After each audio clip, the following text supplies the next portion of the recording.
कभी कभी जिंदगी में कुछ लम्हे ऐसे होते हैं जो चाहकर भी भुलाए नहीं जा सकते। वो लम्हे जो रात के अंधेरे में जागते हुए डर का रूप ले लेते हैं।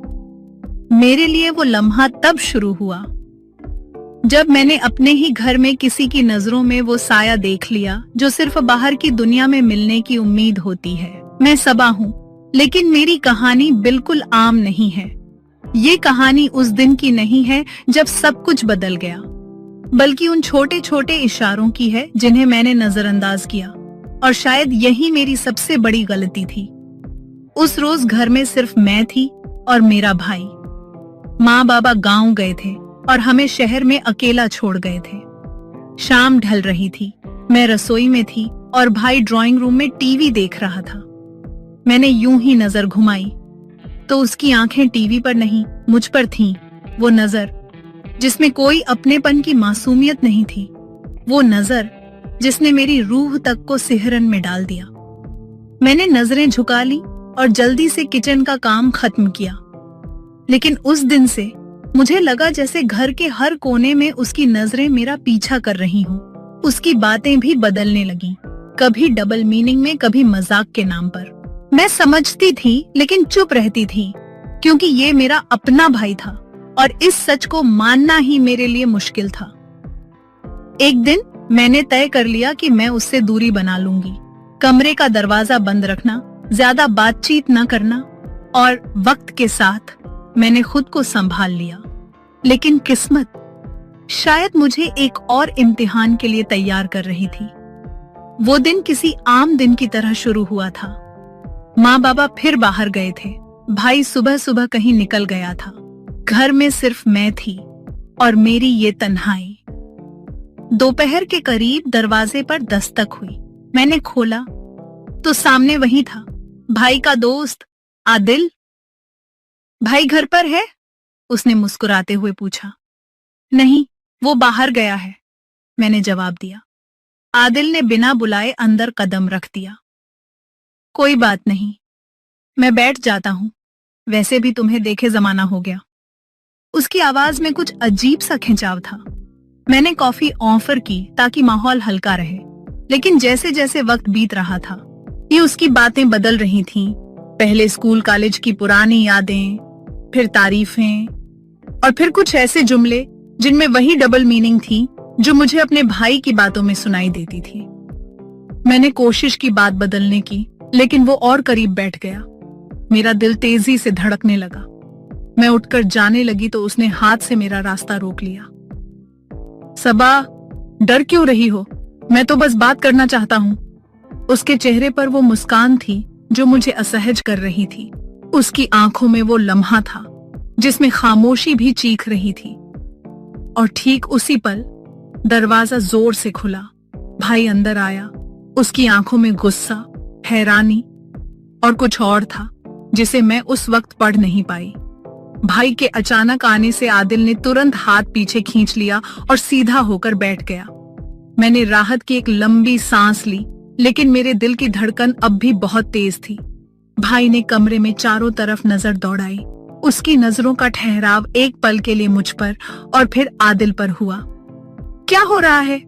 भाई की आवाज में एक सख्ती थी जो आमतौर पर मैंने उसके लहजे में कम सुनी थी। आदिल ने हंसकर कहा, अरे यार कुछ नहीं, बस बात कर रहे थे। भाई ने कुर्सी खींची और बैठ गया। उसकी आंखों में अब भी कुछ था, शायद शक या शायद गुस्सा, लेकिन उसने सीधा कुछ नहीं कहा। मैं चुपचाप किचन की तरफ चली गई, मगर मेरे कान दरवाजे के पास टिके रहे। भाई ने आदिल से आहिस्ता आहिस्ता बात शुरू की, मगर लहजा टटोलने वाला था। अच्छा, तुम्हें याद है कॉलेज के जमाने की बातें? हाँ याद है, आदिल ने जवाब दिया। तब भी तुम्हें बिना बुलाए आ जाने की आदत थी, भाई ने कहा। उस जुमले में एक तंज छुपा था और मैं महसूस कर सकती थी कि माहौल में तनाव बढ़ रहा है। कुछ देर बाद मैं ट्रे में पानी लेकर अंदर आई। आदिल ने पानी लिया, मगर उसकी नजरें अब भी अजीब सी थीं, जैसे वो अभी हारा नहीं था। भाई खामोशी से उसे देख रहा था और मैं दोनों के बीच बैठी एक खामोश तमाशाई थी। फिर भाई ने अचानक कहा, आदिल तुम्हें जाना नहीं चाहिए, शाम हो रही है। ये साफ अल्फाज थे, मगर लहजा एक इशारा दे रहा था। आदिल ने एक लंबी नजर मुझ पर डाली और फिर हंसकर उठ गया। ठीक है, मिलते हैं।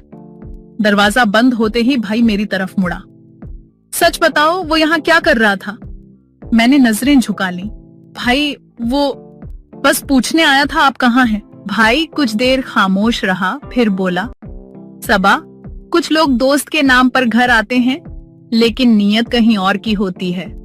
उसकी बात में एक अजीब सा वजन था। मेरे दिल में सवालात थे, लेकिन मैंने पूछे नहीं। शायद इसलिए कि मैं जानती थी भाई की अपनी नीयत भी हमेशा साफ नहीं थी। रात का खाना खामोशी में हुआ। भाई कभी कभी मुझे देखता जैसे कुछ कहना चाहता हो, मगर कह न पाता, और मैं बस सोचती रही कि आज अगर भाई वक्त पर न आता तो क्या होता। लेकिन ये वाकया यहाँ खत्म नहीं हुआ। अगले दिन जब भाई ऑफिस चला गया, मुझे एक मैसेज मिला। नाम देखते ही मेरा दिल धड़क उठा।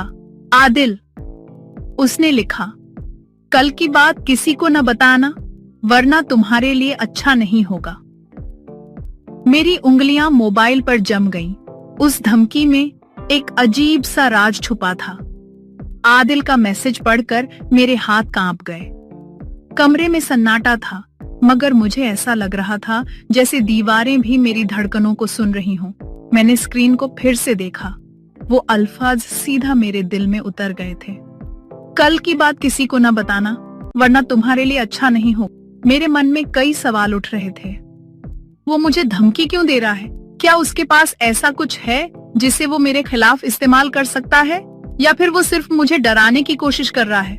मैंने जवाब टाइप किया, तुम्हारी हिम्मत कैसे हुई ऐसा लिखने की? लेकिन भेजने से पहले ही मैंने मैसेज डिलीट कर दिया। कभी कभी चुप रहना ही सबसे बड़ा जवाब होता है, मगर इस चुप्पी का बोझ बहुत भारी था। उस दिन भाई देर से घर आया। उसकी आंखें थकी हुई थीं, लेकिन उनमें कुछ और भी था, जैसे वो किसी बात से परेशान हो। मैंने चाहा कि उससे बात करूं, लेकिन आदिल का नाम आते ही शायद वो भड़क जाएगा। रात के खाने के दौरान उसने मुझसे अचानक पूछा, सबा, दिन में कोई आया था?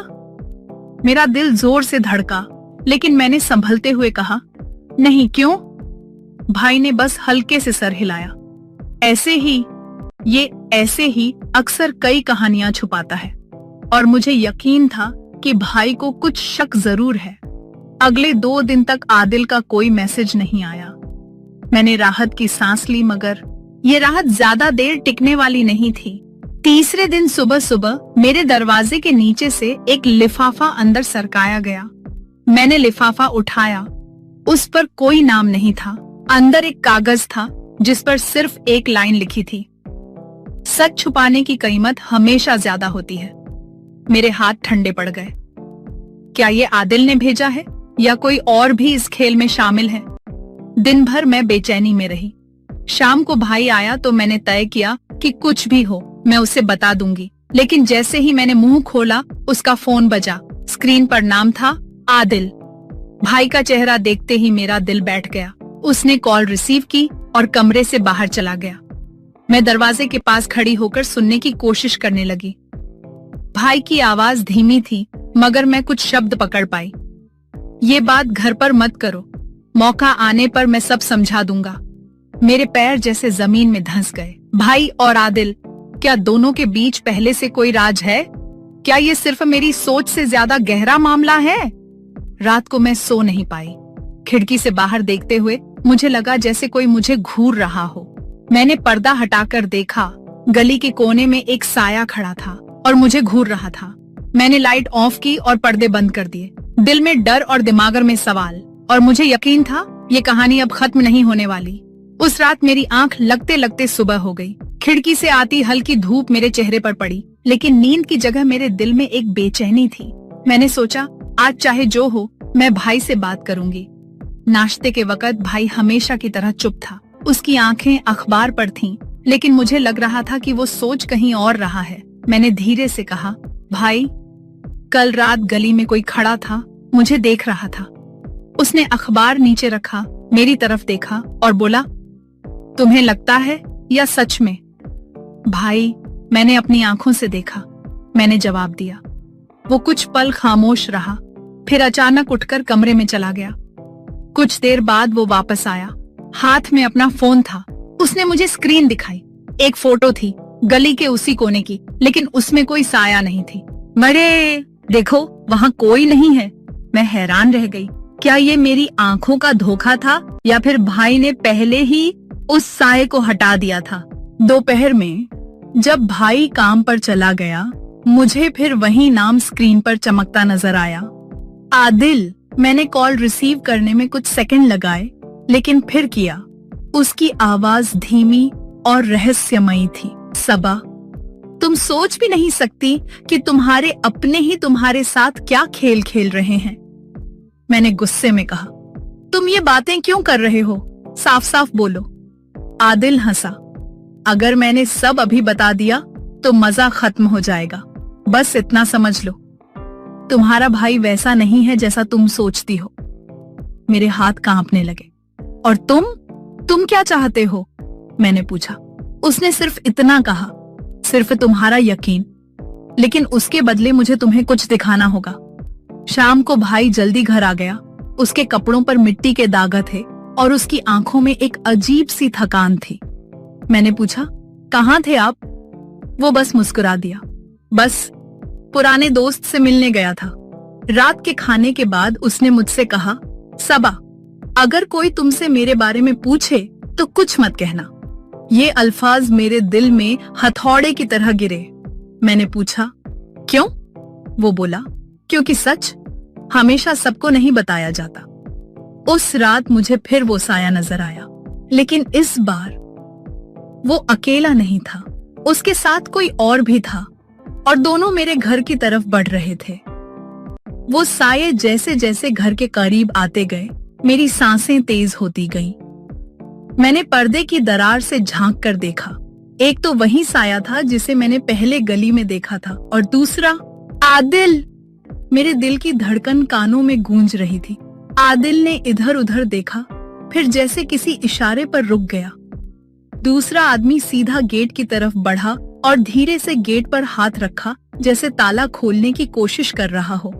मैंने डरते डरते भाई को पुकारा, भाई, बाहर कोई है? भाई किचन से निकला। उसके हाथ में एक चाकू था और उसका चेहरा अजीब तरह से सख्त था। वो सीधे दरवाजे तक गया, खिड़की से बाहर झांका, फिर अचानक गहरी आवाज में कहा, सबा, तुम कमरे में चली जाओ अभी। उसकी आंखों में ऐसा रंग था जो मैंने पहले कभी नहीं देखा था। डर और गुस्सा दोनों मिला जुला। मैं पीछे हट गई, मगर कमरे में जाने का ए बजाय दरवाजे के पास ही छुपकर खड़ी हो गई। भाई ने दरवाजा आहिस्ता से खोला। बाहर सन्नाटा था, मगर दूर गली में कदमों की आहट सुनाई दी। आदिल! भाई की आवाज गूंजी। कुछ लम्हों के बाद आदिल वापस मुड़ा, लेकिन उसके साथ वो साया नहीं था। ये सब क्या है? भाई ने सख्त लहजे में पूछा। आदिल हंसा। मैं तो बस ये देखने आया था कि तुम अपनी बहन को किस हद तक बचा सकते हो। मेरे रोंगटे खड़े हो गए।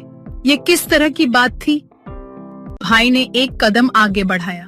मेरी बहन के करीब आने की जुर्रत मत करना।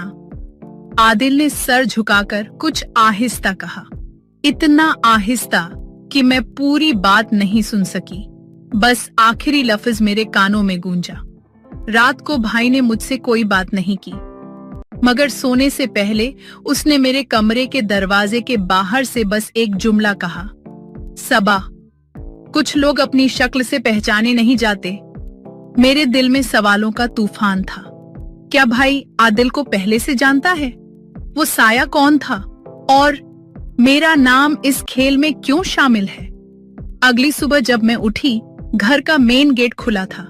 जमीन पर एक पर्ची पड़ी थी जिस पर सिर्फ एक जुमला लिखा था, अगली बार तुम्हारी बारी है। उस पर्ची के लफ्ज मेरे दिमाग में हथौड़े की तरह बज रहे थे। अगली बार तुम्हारी बारी है। मैंने कागज हाथ में लिया और बार बार पढ़ा, जैसे हर बार पढ़ने पर कोई नया मतलब निकल आएगा। दिन भर भाई घर पर था, मगर उसके हाव भाव बदले हुए थे। वो हर कुछ देर में दरवाजे और खिड़कियों के ताले चेक करता और बाहर झांकता रहता। जब मैंने पूछा, भाई क्या किसी ने धमकी दी है, उसने सिर्फ मुस्कुराकर कहा, कभी कभी चुप रहना ही सबसे बड़ी चाल होती है। शाम को आदिल का फोन आया। उसकी आवाज में अब वो हल्की मुस्कान भी नहीं थी, बस एक ठंडी गंभीरता थी। सबा, अब तुम्हें सच जानना होगा, वरना देर हो जाएगी। मेरे मुंह से निकल गया, क्या भाई ने कुछ किया है? आदिल ने बस इतना कहा, तुम्हारा भाई उस साये को जानता है, और वो साया कोई अजनबी नहीं। मेरा दिल धड़कते धड़कते रुकने लगा। कौन है वो? मैंने हिम्मत करके पूछा। आदिल ने जवाब दिया, तुम खुद ही देख लो। आज रात 9 बजे पुराने गोदाम में आ जाना। रात को चुपके से घर से निकली। गली सुनसान थी, मगर हवा में एक अजीब सी ठंडक थी। दरवाजा आधा खुला था, अंदर अंधेरा, बस एक टिमटिमाता बल्ब, और उसी रोशनी में भाई और वो साया आमने सामने खड़े थे। मैंने जैसे ही कदम आगे बढ़ाया, बल्ब ने पूरा चेहरा रोशन कर दिया। वो साया कोई और नहीं, मेरा अपना दूसरा भाई था, जो कई साल पहले घर छोड़कर चला गया था। आदिल ने पीछे से आकर कहा, ये दोनों तुम्हारे लिए लड़ रहे हैं, मगर वजह वो नहीं जो तुम सोच रही हो। भाई ने मेरी तरफ देखा। सबा, हम दोनों ने एक गलती छुपाई थी, और अब वो गलती तुम्हारे सामने है।